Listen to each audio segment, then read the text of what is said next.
Welcome to Mystery Bible. My name is Ken Primus. I am your host, and I want to apologize to my followers for putting this late because I had some family issues that I needed to address. So I want to apologize for that. But here we are, and we are continuing looking at the life of Joseph to see what happened in his life. We now, last when we saw when Potiphar's wife was beginning to focus on him. And this week, we're going to look at that particular relationship. How did he handle himself? What did he do? How did she handle him? What Potiphar did? All of those things we're going to be looking at today as we focus on this young man's life. Remember, he was 18 years old when he was at Potiphar's house. So, this is a young man that was given much power, much responsibility in this new land that he is in. He is far away from his family. Anyone that he knew was nowhere around him. And so I'm sure that also is weighing on this young man, being in a new place, new people, new culture, new everything. And he has to make all of the adjustment. He has suffered much trauma through through his brother's deception. He suffered trauma while he was traveling, coming to Egypt, but God was there with him. And I want to remind you guys that many of you that are suffering and going through things, God is with you. We have been looking at Joseph's life, and we see that he was in a pit. And that is a representation of you and I today. You may consider your situation being in a pit, but God was still there. He promised, he said, though you walk through the river, I will walk with you. It will not overflow you. If you're in a fire, it will not burn you. And all of these things that he said he will provide for us. When we saw the children of Israel coming out of Egypt, as we will eventually get to, we see that they were walking in the desert.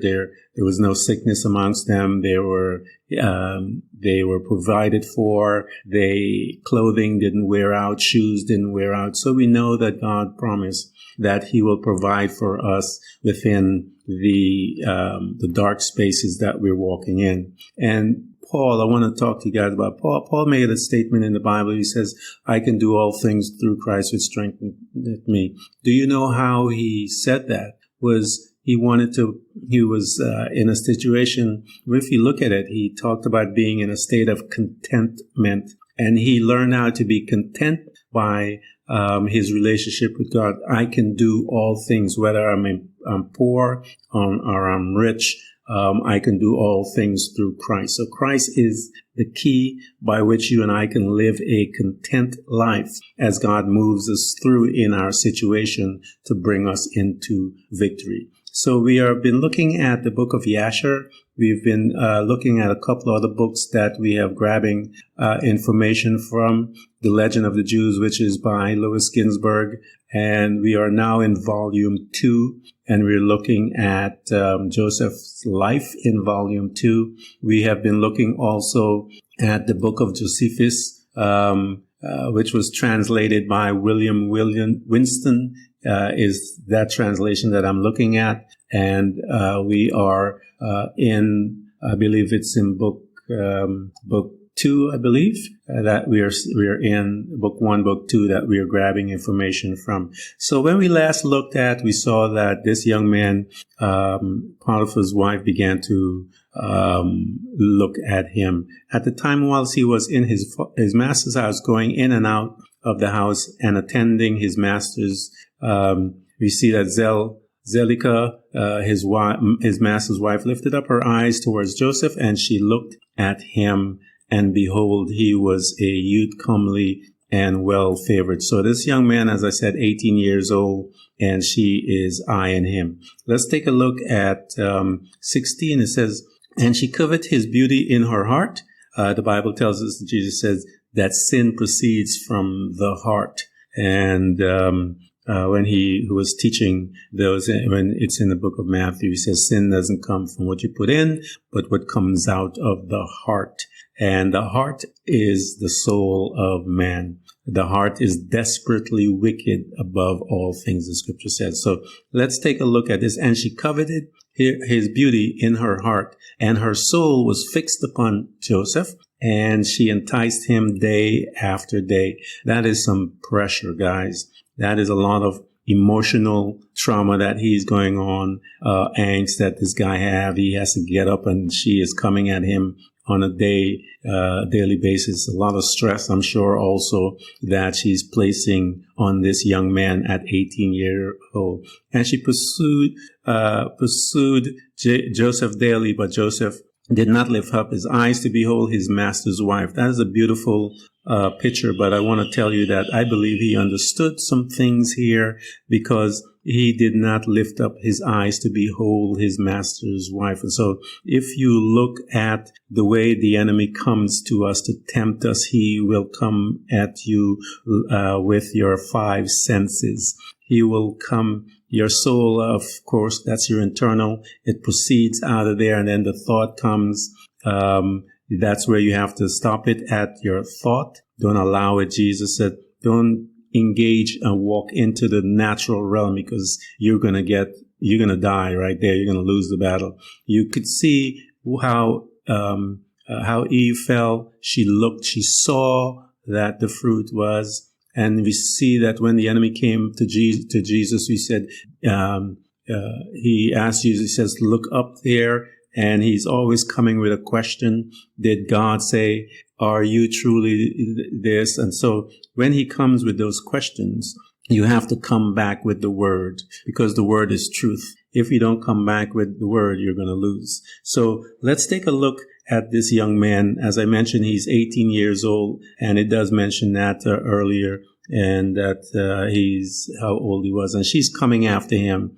And it tells us that she's been checking him out, as you know, and she now is going to give him all the sweet talk, as they say. So verse 17, and she said unto him, how goodly are your appearance and form. Truly I have looked at all the slaves, and have not seen so beautiful slave as thou art. And she's appealing to his ego, his beauty, his handsomeness. She's coming at his ego. And Joseph said unto her, surely he who created me in my mother's womb created all mankind. And so he comes back to her, and he's speaking truth, because God did create all mankind.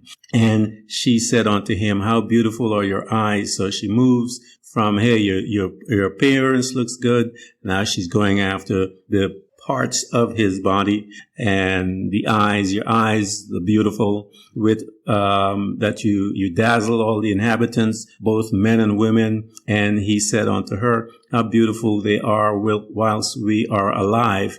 But should thou behold them in the grave, surely thou wouldst move away from them. He said, when we're all alive, it looks beautiful, but when you're in the grave, it's not pretty. And she said unto him, how beautiful, pleasing are your words. So she went from his body to his eyes, and she's now saying, hey, man, I love your sweet thing, how you're talking to me. And, so she's coming, and she said unto him, how beautiful or pleasing are your words.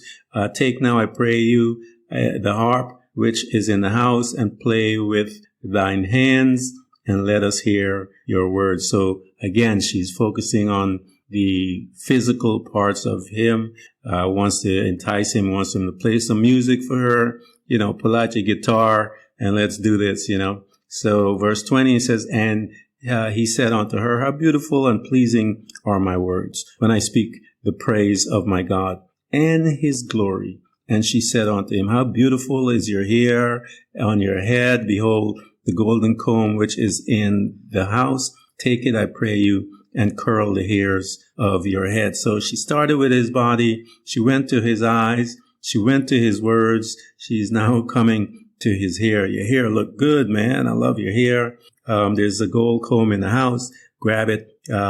Make yourself look beautiful. Curl your hair a little so that we can chat. You know what I'm saying? And so we see she is coming, and it's telling us that she's coming daily at him. And he said unto her, how long will you speak to me in these words? Cease to utter these words to me, and rise and attend to your own business. Or it says, to thy domestic affairs. So we see that he's beginning to lose it. Slowly, she's coming at him. She is relentless in her pursuit. She's eyeing him, body, everything. She's just focused on him. And he is doing his best to repel her. We see that he's losing it in verse 21. And he said unto her, how long are you going to speak these words to me? How long are you going to bother me? Cease to utter these words to me, and rise and attend to your domestic affairs. So now let's see how she answers that. And she said unto him, there is no one in the house. So here's this woman. She's plotting. Potiphar is a powerful man, and yet there's no slave in the house. So that means that she's doing some behind the scenes planning. She is trying to make sure that no one is around when she, in her mind, gets the chance to sleep with this young man who's 18 years old. As I mentioned to you, this is some heavy stuff to be going through at an 18-year-old man. Many of us would have already, done our business and got into trouble as a result. But we see that this guy is honorable, and that he is steadfast, and making sure that he stands before her in honor. And so far, he still hasn't looked at her. He's minding his own business. It says that he keeps his face to the ground. Let's check out 22. And she said unto him, there is no one in my house, and there is nothing to attend to but to thy words, until and to your wishes. So she's saying, there's no one around.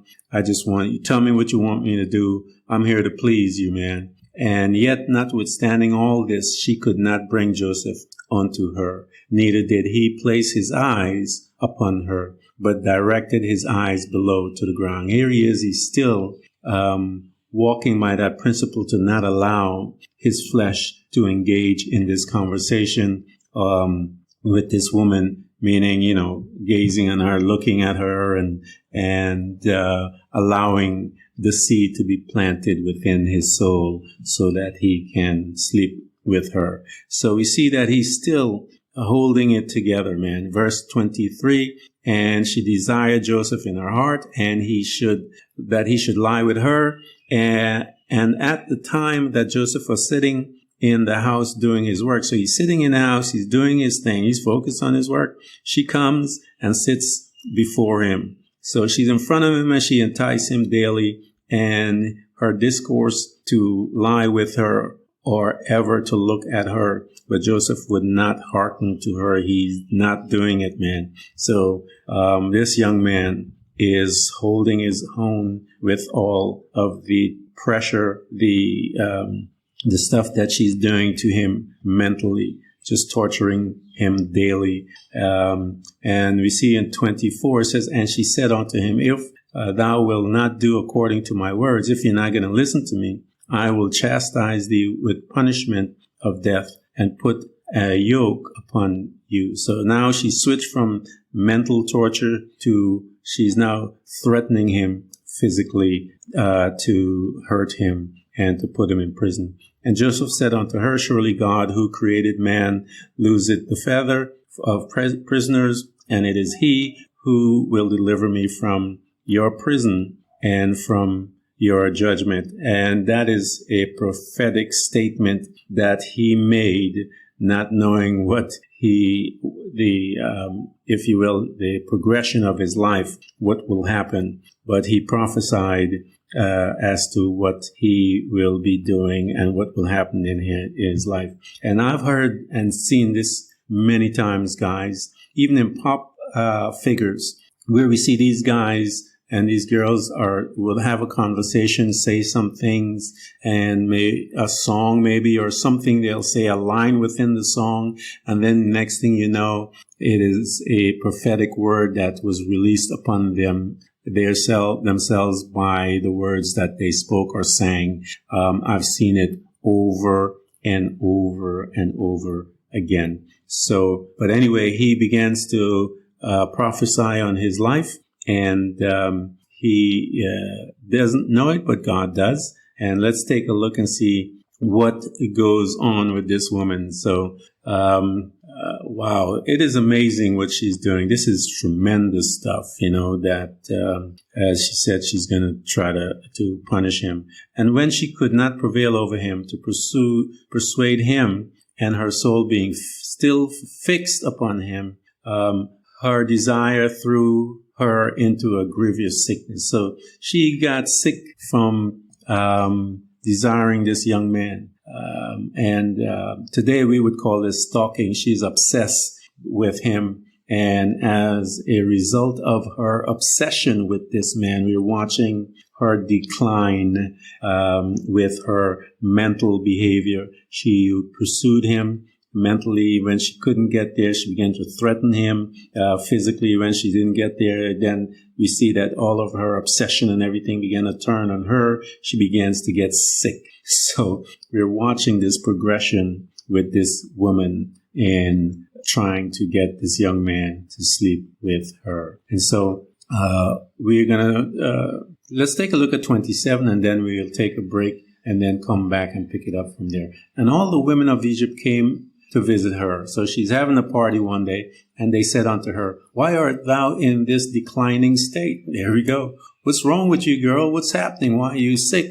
That thou lackest nothing. You are rich. You got everything in the world. Your husband is providing for you. You have slaves that are at your attendant. You have everything, but she doesn't have this man of God. She desires him to the point where she's getting sick. Surely thy husband is a great and esteemed prince in the sight of the king. Shouldest thou lack anything? What their heart desired? No, she has everything. But her heart is desperately wicked, as the scripture says, and she desires someone other than her man, and she's getting sick as a result. We're going to take a break, and we'll be right back following this young man's life with the wife of Potiphar and how she pursued him. We'll be right back after. Welcome back to Mystery Bible. We're continuing looking at this guy's life, Joseph. Let's pick it up in verse 28.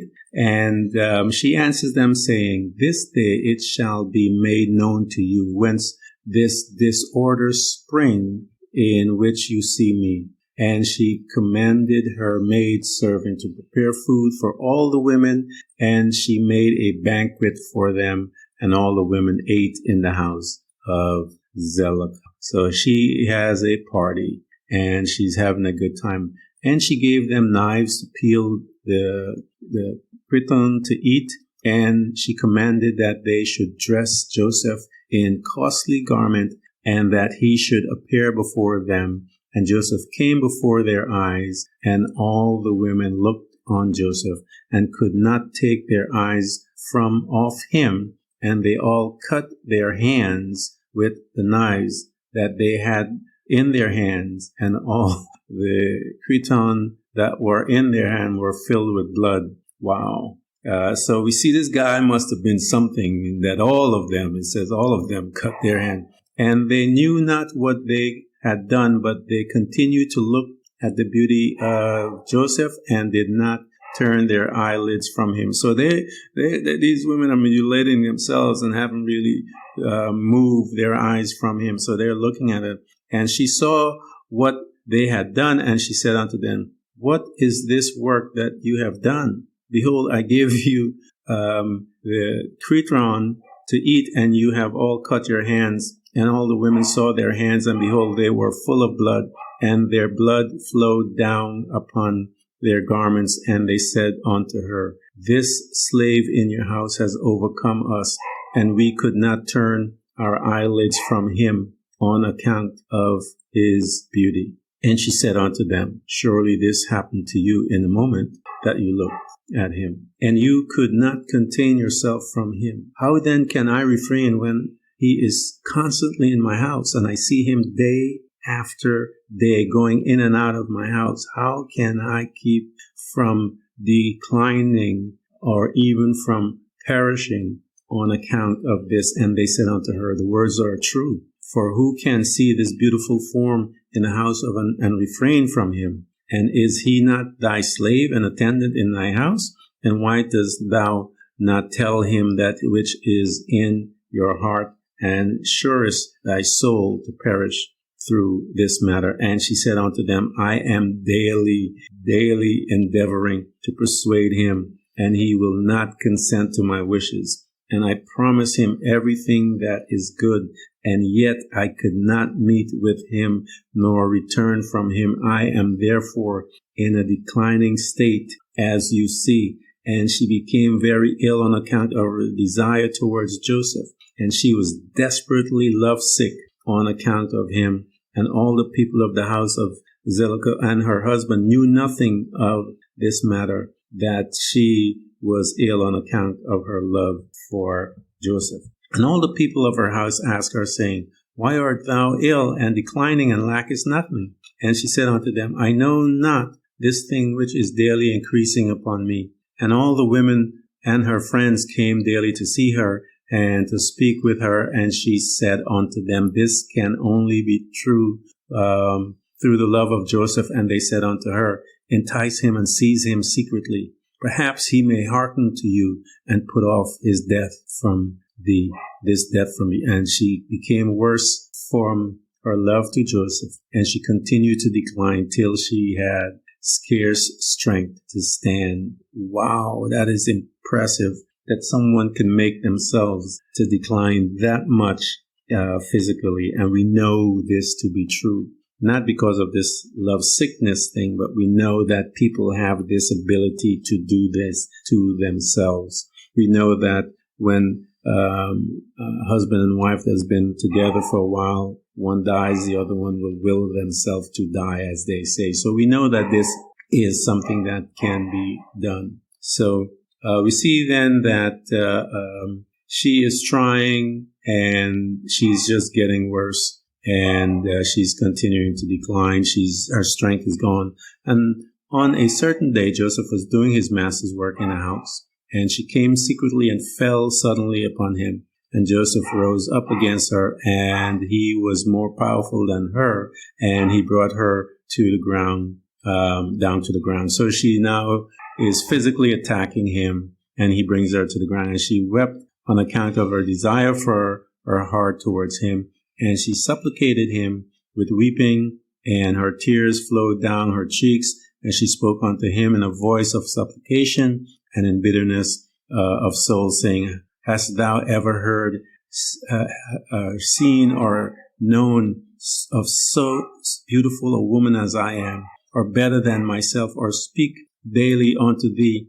For into a decline your love for you. Confer all thy honor upon you, and still thou wilt not hearken to my voice. And if it be through fear or of your master, lest he punish you, as the king liveth, no harm shall come to you from thy master, though through this thing. Now, therefore, pray listen to me, and consent for the sake of the honor which I have conferred upon you, and put off this death from me. And why should I die for your sake? And she ceased to speak. And Joseph answered her, saying, Refrain from me. Leave this matter to my master. Behold, my master knoweth not what there is with me in this house. For all that belongeth to him he has delivered into my hands. And how shall I do this thing in my master's house?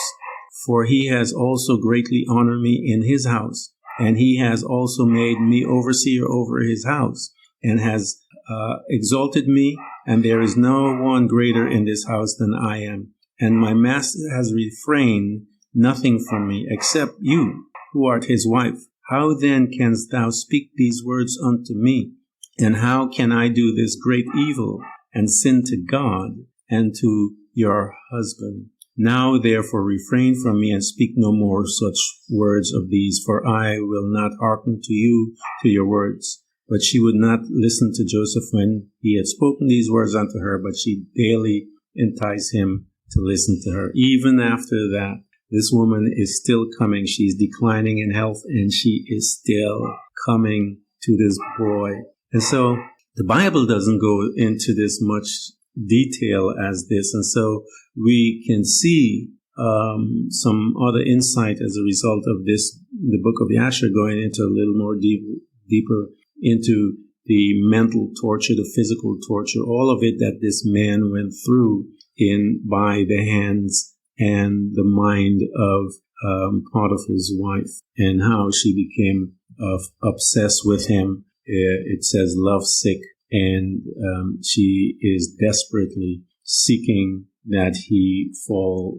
Takes her to bed, and he refuses because he says, no, said, my master has given me everything, and I am not going to sin against God nor against your husband. And he's telling her, leave me alone, in verse 46, and she's still coming. And it was after this that the book of Egypt was filled above all its side, and all the inhabitants of Egypt went forth, and also the king and princes went forth with timbrel and dance, for there was a great rejoicing in Egypt, and a holiday at the time of the inundation of the sea of Seher. And they went there to rejoice all the day. And when the Egyptians went out to the river to rejoice, as was their custom, all the people of their household, Potiphar went with them, but his wife would not go with them, for she said, I am indisposed, and she remained alone in the house, and no other person was with her in the house. And she rose up and ascended to her temple in the house, and dressed herself in the princely garment, and she placed upon her head precious stones of onyx stones inlaid with silver and gold, and she beautified her face and skin with all sorts of women purifying liquid, and she perfumed the temple of the house with cassia and frankincense, and she spread myrrh and aloe, and afterwards sat in the entrance of the temple in the passage of the house through which Joseph passed to do his work. And behold, Joseph came from the field, and she entered the house to do his master's work. So again, the guy is just focused doing his work, and she now is going to dress up, put on her best, and still tries. And so it came to pass through which he had to pass, and he saw all the works of Zelicah, and he returned back. So he saw her, and he got out of the way. And she saw him turning back from her, and she called out to him, saying,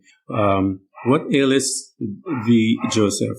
Come to thy work, and behold, I will make room for you until thou shalt have passed to thy seat. So she said, come by, and I'll move. Joseph turned and came to the house, and passed from thence to the place of his seat, and he sat down to do his master's work as usual. And behold, she came to him and stood before him in her garment and her best outfit, and the scent of her clothes were spread to a distance. So she perfumed up, got herself together, and she's ready for this young man. And she hastened and caught hold of Joseph and his garment, and she said unto him, as the king liveth, if thou wilt not perform my request, thou shalt die this day. And she hastened and stretched forth her other hand, and drew a sword from beneath her garment, and she placed it upon Joseph's neck, and she said, rise and perform my request, and if you don't,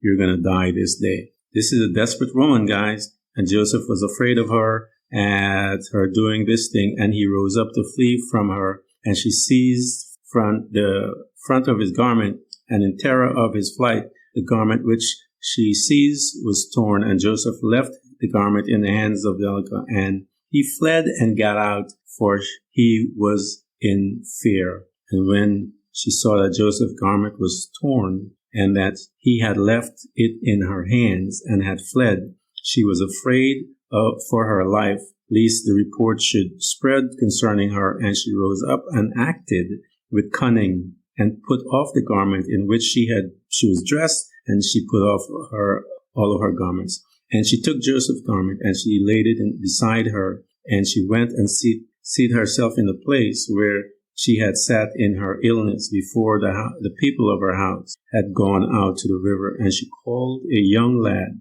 who was then in the house, and she ordered him to call the people of the house to her. And when she saw them, she said unto them with a loud voice and lamentation, see what a Hebrew your master has brought to me in my house. For he came this day to lie with me. For when you had gone out, he came to the house. And seeing that there was no person in the house, he came unto me and caught me hold, and was intent to lie with me. And I seized his garment and tore them and called out against him with a loud voice. And when I had laid up my voice, he was afraid for his life and left his garment before me and fled. And the people of her house spoke nothing, but their wrath was very much kindled against Joseph. And they went to his master and told him the words of his wife. When Potiphar came home in rage, and his wife cried out to him, saying, What is this thing that you have done unto me in bringing this man, this Hebrew servant, into my house? For he came unto me this day to sport with me. Thus did he did unto me this day. And Potiphar heard the words of his wife, and he ordered Joseph to be punished, and severe stripes, and they did so to him. And whilst they were smiting him, Joseph called out with a loud voice, and he lifted up his eyes to heaven and said, O Lord, thou knowest that I am innocent all of these things, and why should I die this day through falsehood by the hand of these uncircumcised wicked men whom thou knowest? And whilst Potiphar men were beating Joseph, he continued to cry out and weep, and there was a child there, even 11 months old, and the Lord opened the mouth of the child, and he spake these words before Potiphar's men, who were smiting Joseph, saying, What do you want this man? And why do this evil unto him? My mother speaketh falsely and uttereth lies. Thus was the transaction. And the child told them accurately all that happened, and all the words of Zedekiah to Joseph day after day did he declare unto them. And all the men heard the words of the child, and they wondered greatly at the child's word. And the child ceased to speak and became still. And Potiphar was very much ashamed at the word of his son, and he commanded his men not to beat Joseph any more. And the men ceased beating Joseph. And Potiphar took Joseph and ordered him to be brought to justice before the priests, where they judged belonging to the king, in order to judge him concerning this affair. And Potiphar and Joseph came before the priests, who were the king's judge, and he said unto them, Decide, I pray you, which judgment is due to a servant, for thus he has done. And the priest said unto Joseph, Why didst thou do this thing to thy master? And Joseph answered them, saying, Not so, my lords. Thus was the matter. And Potiphar said unto Joseph, Surely I entrusted you their hands with all that belongs to me, and I withheld nothing from you but my wife. And now, how can you do this evil? And Joseph saying, Not so, my lord, as the Lord liveth, and as thy soul liveth, my lord. The words of which you have heard from your wife is untrue, for thus was the affair this day. A year had elapsed to me since I had been in your house. Hast thou seen any iniquity in me, and anything which might cause ye to demand my life? So here we have this information as to how long this thing went on, for 1 year. And so every day, 365 days, for 1 year, she kept coming at this young man, and he did not do anything. So there we have the length of time that he was there. And he says that, and the priest said unto Potiphar, Send, we pray you, and let them bring before us Joseph's torn garment, and let us see the tear in it. And if it shall be that the tear is in front of the garment, then his face must have been opposite to her, and she must have caught him a hold to come to her. And with deceit thy wife did all that she had spoken. And they brought Joseph's garment before the priests, who were judged. And they saw, and behold, the tear was in front of Joseph. And all the judging priests knew that she had pressed him, and that they said, The judgment of death is not due to this slave, for he has done nothing. But his judgment is that he be placed in the prison house on account of the report which through him had gone forth against your wife. And Potiphar heard these words, and he placed him in the prison house, there place where the king's prisoners are confined. And Joseph was in the house of the confinement for 12 years. And notwithstanding this, his master's wife did not turn from him, and she did not cease from speaking to him day after day to hearken to her. And at the end of 3 months, she continued going to Joseph to the house of confinement day after day, and she enticed him to hearken to her, and said unto Joseph, How long wilt thou remain in this house? But heartbroken now to my voice, but hearken unto my voice, and I will bring you out of this house. And Joseph answered her, saying, It is better for me to remain in this house than to hearken to your words, to sin against God. And she said unto him, If thou wilt not perform my wish, I will pluck out mine eyes and feather to your feet, and will deliver you into the hands of them whom thou didst not know before. And Joseph answered her and said, Behold, the God of the whole earth is able to deliver me from all that you canst do unto me. For he opened up the eyes of the blind. He looses those that are bound, and preserves all strangers who are unacquainted with the land. And when she was unable to persuade Joseph to hearken unto her, she left off going to entice him. And Joseph was still confined in the house of confinement. And Joseph the father, and Jacob the father of Joseph, and all his brethren were in the land of Canaan, still mourning, and wept in those days on account of Joseph. But Jacob refused to be comforted by his sons Joseph. And Jacob cried aloud and wept and mourned all those days. What a powerful story, guys. So we know, number one, he was 18 years old. He was 19 when he went into jail. It was 1 year that took place, and he was there for 12 years. So we're going to pick up in chapter 45 when we come back in the next podcast. But this is a powerful story. We're getting to see some behind the scenes stuff that we've never seen within the Bible. And now we can understand what truly happened in this young man's life. And so I want to thank you guys for following me here at Mystery Bible, and thank you. All those that are supporting me financially, I do appreciate your help and your support. There's on the bottom always is that support link. Just go and support us there, and we do appreciate all of it. And thank you so much, and God bless you all.